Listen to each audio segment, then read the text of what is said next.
Hello friends, आपके अपने YouTube channel English का जज्बा में बहुत बहुत स्वागत है। आज की इस वीडियो में हम class 9th poem for the lake isle of Innisfree के बारे में पढ़ेंगे। यह पोएम विलियम बटलर येट्स के द्वारा लिखी गई है। इस पोएम में पोएट इनिस्फ्री जो एक टापू है, द्वीप है एक झील में, उसकी प्राकृतिक सुंदरता का वर्णन करता है। आओ पोएम पढ़ते हैं। कवि इनिस्फ्री की सुंदरता से बहुत ज़्यादा प्रभावित है। वह उसको अपने सपनों में देखता है। वह कहता है, I will arise and go now and go to Innisfree. Arise होता है उठना या जागना। वह कहता है कि मैं अब उठूँगा एंड गो नाउ, और अभी जाऊँगा एंड गो टू इनिस्फ्री, यानी कि अभी चलने के लिए तैयार हो जाऊँगा और इनिस्फ्री में जाऊँगा।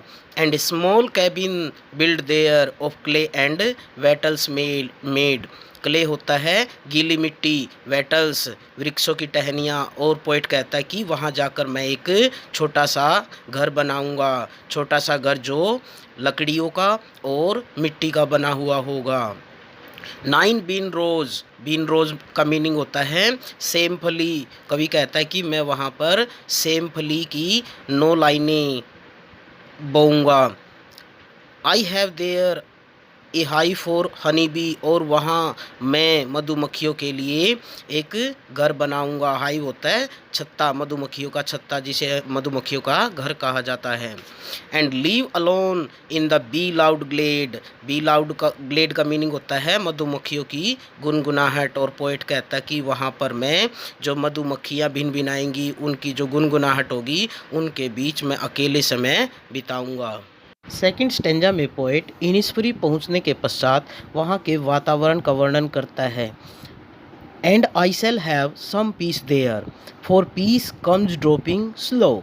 और पोएट कहता कि इनिस्फ्री पहुंचने के पश्चात मुझे वहां शांति मिलेगी, सुख अनुभव होगा। फॉर पीस, क्योंकि जो सुख या शांति होती है, कम्स ड्रॉपिंग स्लो, वह धीरे धीरे बूंदों के रूप में आती है। कहने का अर्थ यह है कि हमें मन की शांति अचानक नहीं मिलती, वह हमें धीरे धीरे प्राप्त होती है। Dropping from the veils of the morning to where the cricket sings. और पोएट कहता है कि ये धीरे धीरे जो सुबह धुंध का नज़ारा होता है, उसको देखने से मुझे शांति प्राप्त होगी। और वहाँ पर to where the cricket sings, जहाँ पर जो क्रिकेट होता है, झिंगूर होता है, वह गा रहा होगा। There midnights all a glimmer and noon a purple glow. There वहाँ पर, मिडनाइट्स ऑल आ ग्लीमर, जहाँ आधी रात के समय हल्का सा प्रकाश दिखलाई देता है, और and Noon a purple glow, और दोपहर के समय वातावरण में एक बैंगनी चमक छा जाती है। And evenings full of the linnets wings. और पोएट कहता है कि जो शाम होती है, वहाँ चारों ओर शाम के समय चिड़िया उड़ती हुई और गाती हुई दिखलाई देती हैं। पोएट कहता है, I will arise and go now for always night and day. I hear lake water lapping with low sounds by the shore.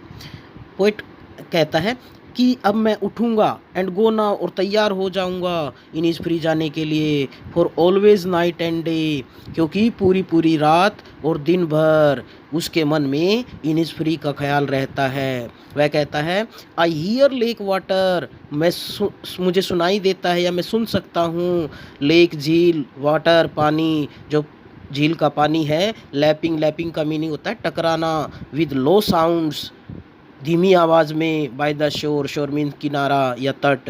वह कहता है कि जो झील का पानी है, उसको धीमी आवाज़ में किनारे के साथ टकराते हुए मैं सुन सकता हूँ।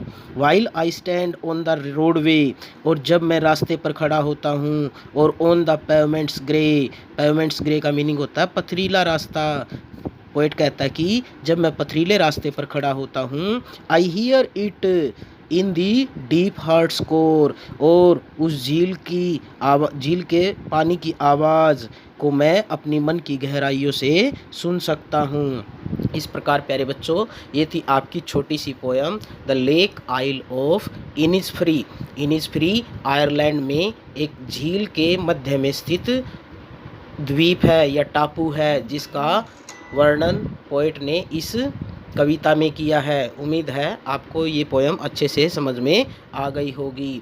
और अब जो आपकी स्क्रीन पर शॉर्ट आंसर टाइप क्वेश्चन दिखाई दे रहे हैं, आप सभी इनको अपनी नोटबुक में लिखोगे और इन्हें लर्न करोगे।